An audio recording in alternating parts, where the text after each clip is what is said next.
വളരെ വലിയ ഉദ്വേഗമാണ്. അടിയൊഴുക്കുകൾ എന്തൊക്കെയോ നടന്നിരിക്കുന്നു. അൻവർ പറഞ്ഞതനുസരിച്ചാണെങ്കിൽ അവിടെയാണ് ഒരു പ്രധാനപ്പെട്ട പ്രശ്നം കിടക്കുന്നത്. BJP സ്ഥാനാർത്ഥിയുടെ കുറച്ച് വോട്ടുകൾ എനിക്ക് പോയി എന്നൊക്കെ പറയുന്നതിനകത്ത് ഒരു പരിചയസമ്പന്നതയില്ലാത്ത ഒരു പുതിയ കക്ഷി പറയുന്നതിനപ്പുറമായി എന്തെങ്കിലും ഉണ്ടെന്ന് ഞാൻ കരുതുന്നില്ല.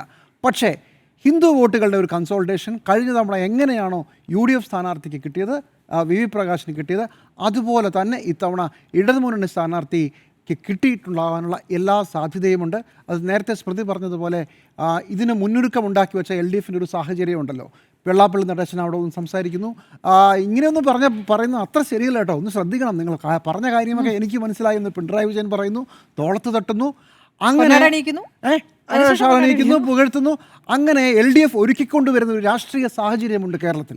അത് നിലമ്പൂർ ഉപതെരഞ്ഞെടുപ്പല്ല, അതറിയാതെ വന്നു വീണ സാഹചര്യമാണ്.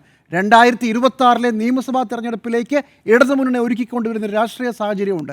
ആ രാഷ്ട്രീയ സാഹചര്യത്തിനിടയ്ക്ക് വീണ് കിട്ടിയ നിലമ്പൂർ ഉപതെരഞ്ഞെടുപ്പിൽ അതുപോലും ചിലപ്പോൾ വർക്ക് ചെയ്തിട്ടുണ്ടാവാൻ സാധ്യതയുണ്ട്.